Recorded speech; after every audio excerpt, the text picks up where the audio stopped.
Sometimes the solution is so simple, it's ridiculous.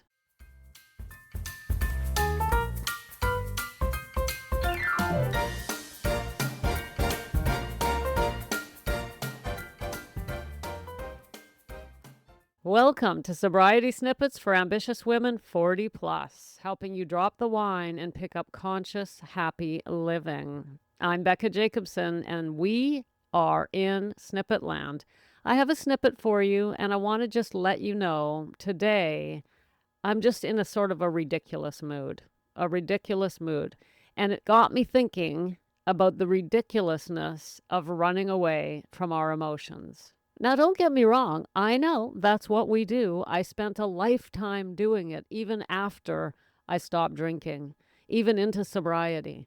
Look, what are we going to do? Freak out? Throw things? Scream? Yell? Well, I hope not. But yet we're feeling these emotions. We're not supposed to drink them away. What the hell are we supposed to do with them? A huge question, huge issue, a problem that guided my life for so many years because there's the emotion and I don't know what to do with it. And then suddenly, the pressure builds. The next thing you know, you're crying into your pillow, wondering what the hell is wrong with me. Emotions, what are we supposed to do with them? Well, when I discovered, learned, practiced, and was taught what to do with my emotions, the solution's so simple, I thought, you've got to be kidding me. Like, this is bizarre, like completely bizarre that the solution's so simple. And what is the solution? Sit down and feel them. I mean, that is hilarious. All those years, decades, I'm like, oh my God, I got to get away from this, got to get away from this. And it turns out it was like somebody tapping on my shoulder the whole time saying, excuse me, could you just feel me for a second? I'm just over here because something happened and it's buried in your subconscious. I know you don't know about it, but there's this fear that's arising or whatever the emotion might be. And I need you to feel it because it's pushing out through your subconscious. Come on, feel me, feel me. And my whole goal in life was just, no way, I ain't going there. And then when you turn around, it's like the old monster under the bed. You turn around and face it. And it takes all of a minute or two to allow that emotion to run through the body. And then it just goes, thank you, gotta go now, and just goes away. Like, okay, am I oversimplifying? Maybe a little, but not much, gals, not much. So my question today is, have you ever tried emotional releasing?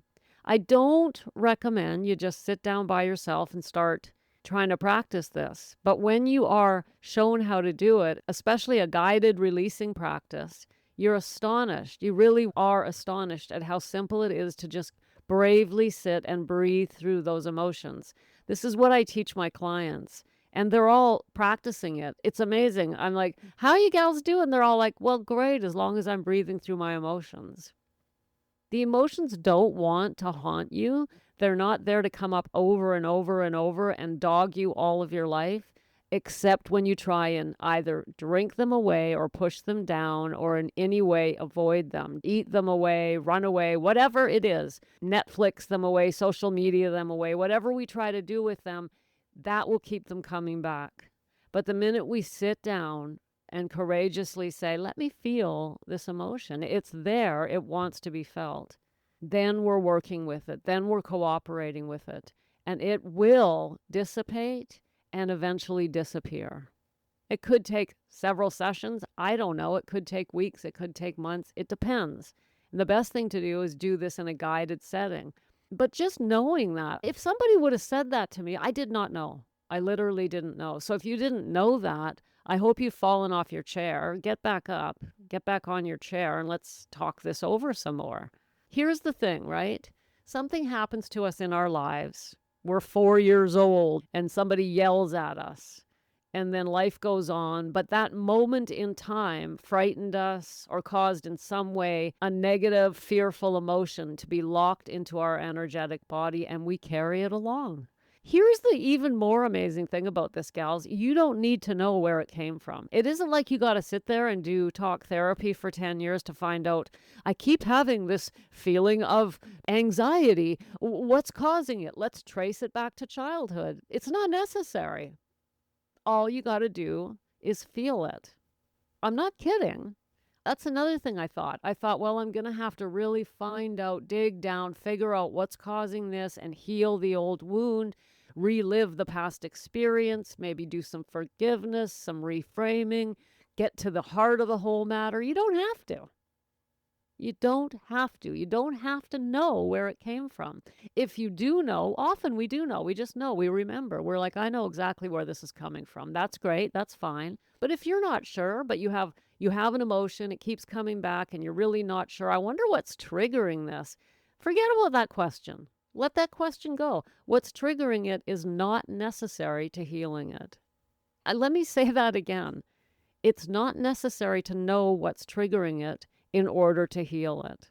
Like, okay, get back up off the floor and back onto your chair again. I mean, like, seriously. Wait a minute. What? Are you trying to tell me, Becca, that I can just, yeah, that's what I'm trying to say. Now, here's the catch. There's always a catch, right? First of all, we have to have the courage to do this because these are difficult emotions. It doesn't feel pleasant. And we really should, honestly, we really should be guided through this because negative emotions can trigger anxiety. And especially if we're getting into traumatic events, to sit there alone and allow yourself to spiral into an anxiety attack or something similar can be very dangerous. I mean, it ain't going to kill you. It ain't. It's not going to happen, right? But it can be very, very unpleasant. And that's why we're too afraid to do it. But with the right guidance and some courage, just imagine how quickly you can heal wounds that you've just been running from all these years. I mean, really, that's what I'm getting at here. The fact that we run and avoid and numb and the whole thing, it's like the joke's on you, babe. What a freaking joke. I just can't even believe it because that's all it was about for me.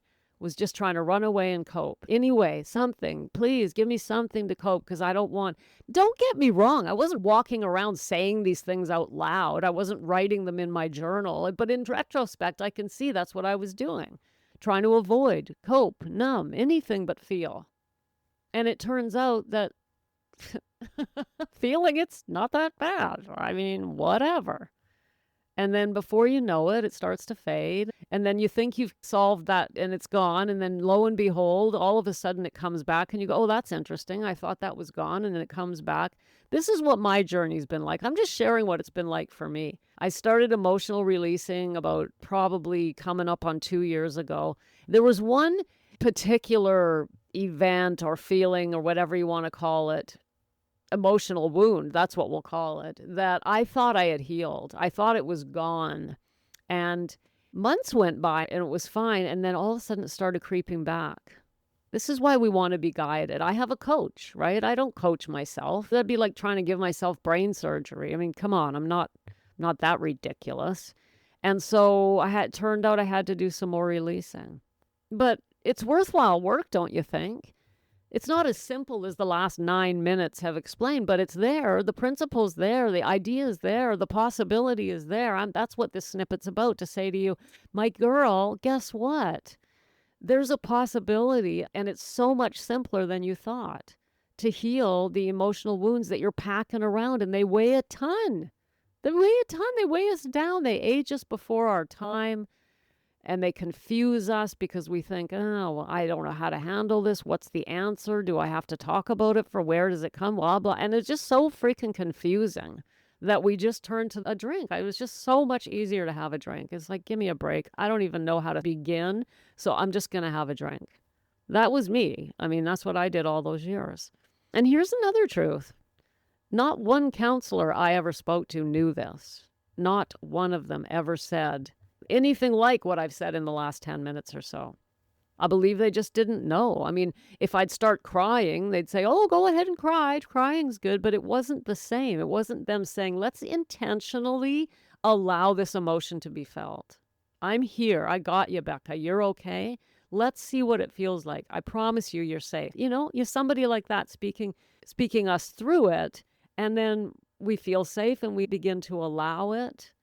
And all we're doing, gals, is releasing emotional wounds, which is what? It's condensed energy, frozen energy in our energetic bodies. Wounds. So letting go, and we've talked about this. We've talked about it so much. We did a book study.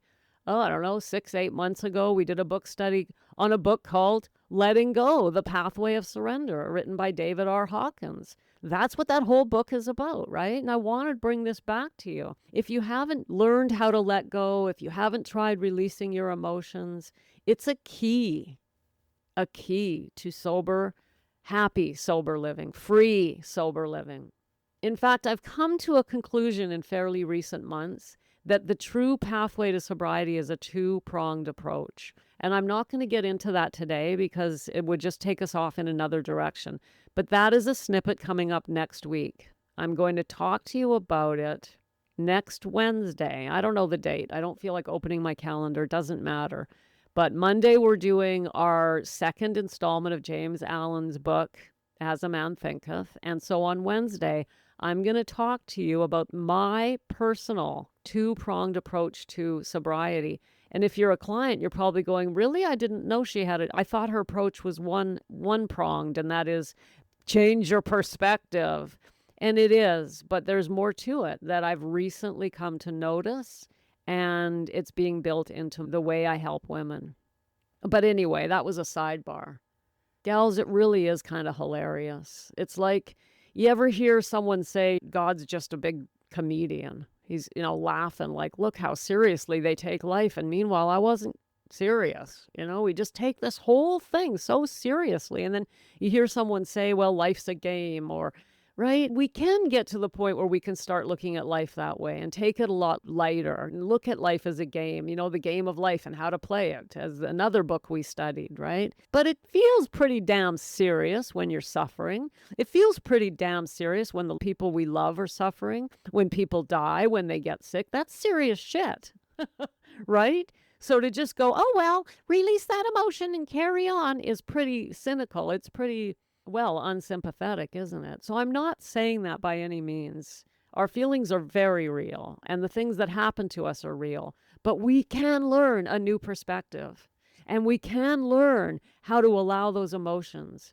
We can learn to suffer less, and we can learn how to do all of it without alcohol. That's the message. I hope this was helpful today, gals. Today's a Friday. Before I go, two things. I want to remind you, I've already mentioned it, that we are in the middle, near the beginning, of studying James Allen's book, As a Man Thinketh. And this week's homework, to remind you before we go into the weekend, is to write down one element of your life, something that's happening in your life that you can trace back to a thought pattern you have. Now, let me give you an example of that in case you're struggling to get that homework done. For me, I could trace my drinking and the fact that I couldn't stop drinking and the fact that I kept drinking to the thought pattern, I am an alcoholic. I struggle with alcohol. I don't know how to quit drinking. I fail when I quit drinking. That sort of thought pattern, those types of thoughts were constant companions for me. And the results of those thoughts were drinking.